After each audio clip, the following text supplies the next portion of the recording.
Pernah dengar gak nama ini ibu? Ummu Sulaim pernah dengar? Ummu Sulaim itu nama seorang sahabiat Nabi. Jadi begini, Ummu Sulaim ini janda, suaminya bernama Malik, meninggal dalam keadaan kafir. Jadi Ummu Sulaim nasihatin, ayo masuk Islam yuk, agama ini baik gini-gini. Suaminya nggak mau dengar bu, namanya Malik, karena dia jengkel, bertengkar sama, dia anggap ini pertengkaran. Tapi Ummu Sulaim tidak anggap pertengkaran, cuma nasihatin supaya masuk Islam. Malik keluar rumah, bertemu dengan musuh-musuhnya, berantem, terbunuh. Jadi jandalah Ummu Sulaim. Rupanya Ummu Sulaim ini dilamar oleh sahabat suaminya, namanya Abu Talha. Abu Talha ini orangnya tampan, orangnya kaya, orangnya baik, tapi masih non-muslim. Dia lamar Ummu Sulaim, lalu Ummu Sulaim mengatakan, wahai Abu Talha, laki-laki seperti anda tidak ditolak. Maksudnya kena tampan, orangnya punya harta, punya kedudukan, nggak ditolak untuk jadi suami. Tapi saya muslimah, anda kafir. Kalau anda mau masuk Islam, saya akan jadikan masuk Islam anda sebagai mahar saya. Saya nggak usah dikasih mahar, tapi syahadat anda saya jadikan mahar. Kata Abu Talha, saya mau, nggak apa-apa. Lalu masuk Islamlah Abu Talha di tangan Nabi, menikahlah mereka. Maharnya apa? Masuk Islamnya Abu Talha. Subhanallah, rumah tangga mereka diberkahi, mereka bahagia sampai Ummu Sulaim hamil, lahir anak laki-laki. Abu Talha ini karena sayang sekali dengan istrinya, dia senang dengan dapat anak laki-laki dari istri ini, ya, dia jaga betul anak laki-laki itu. Tapi baru beberapa hari lahir sakit keras anak itu, sakit keras. Akhirnya Abu Talha ini kena sayang sama anak, dia ikut jaga anak itu. Satu malam setelah berapa hari anak ini sakit, dia bilang sama istrinya Ummu Sulaim, maghrib waktu itu, kayak kita gini menjelang maghrib, saya mau sholat dulu bersama Nabi, maghrib isya, habis isya saya pulang, tolong jaga baik-baik anak ini. Kata Ummu Sulaim, baiklah. Subhanallah, baru berapa langkah Abu Talha keluar dari rumahnya, anak itu meninggal.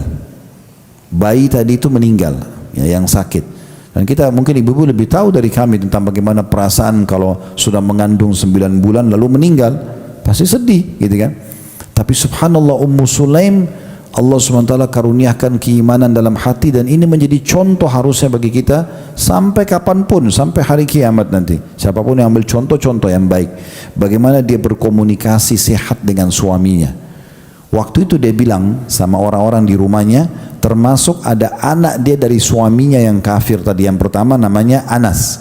Anas bin Malik. Kalau ibu-ibu baca hadis dari Anas bin Malik, nah ini anaknya Ummu Sulaim. Maka Ummu Sulaim, Anas ini mengatakan, ibuku malam itu berkata, mulai sekarang jangan ada yang bicara sama Abu Talha tentang meninggalnya anaknya, biar saya sendiri yang ngomong. Lalu kata Anas, malam itu ibu saya dandan dengan secantik mungkin, belum pernah saya lihat secantik itu sebelumnya, dan dia masak masakan seenak yang belum pernah ada seenak ini sebelumnya. Dia tunggu isya, ini anaknya meninggal ya, Ummu Sulaim anaknya meninggal nih. Dia bukan nangis, bukan apa, tapi dia ingin menghibur suaminya, dan dia ingin juga menjawab dengan tepat karena suaminya sangat sayang dengan anak ini. Maka dia dandan dengan secantik mungkin, dia masak masakan paling enak. Begitu suaminya pulang habis isya, pertanyaan pertama, bagaimana anak kita? Kata Ummu Sulaim, dia lebih tenang dari sebelumnya. Dan tak bilang meninggal. Orang kalau meninggal sudah lebih tenang, dia bilang lebih tenang dari sebelumnya. Lalu kemudian dia memandu, dia merangkul suaminya untuk ke meja makan, makan sama-sama. Karena makanannya enak, Abu Talha makan banyak. Dan karena istrinya sudah cantik, sudah wangi, terjadi interaksi biologis. Setelah selesai biologis dan suaminya sudah kenyang perutnya, kenyang kemaluannya, maaf nih. Kemudian Ummu Sulaim baru bilang, wahai Abu Talha, kalau seandainya ada orang yang pinjamkan sesuatu kepada kita, kemudian dia minta pinjamannya itu, kita kembalikan enggak?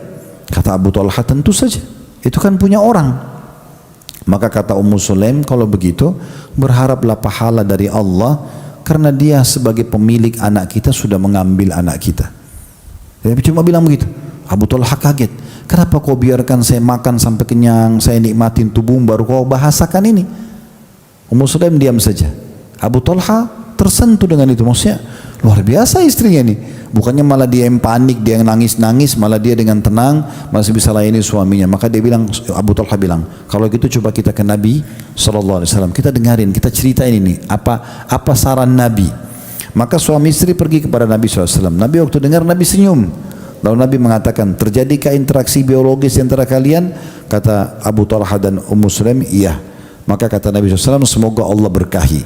Lalu Ummu Sulaim hamil lagi dari biologis yang malam itu dan punya anak laki-laki 9 bulan ke depan. Kata Anas bin Malik, anak Ummu Sulaim dari suami pertama yang tinggal serumah, mengatakan adik saya itu kemudian tumbuh besar dan punya anak lagi 10 atau 11 orang laki-laki. Allah berkahi. Tapi yang kita mau ambil pelajaran buat ibu-ibu, bagaimana caranya Ummu Sulaim berbicara dengan suaminya.